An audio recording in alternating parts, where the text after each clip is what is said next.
Today I'm doing a full teardown on my graphics card to repaste it and to check out some of this thermal putty from Siren.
Alright, we're all back together and nothing's broken, so let's look at some charts.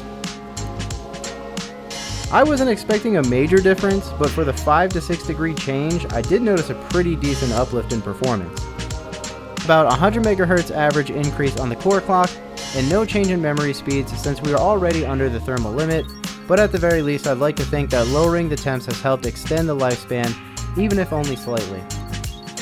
For 3D Mark, I ran Times by Extreme 4 times before and 4 times after and got an average of a 200 point increase, which for only changing out the thermal pads and paste is not a bad result.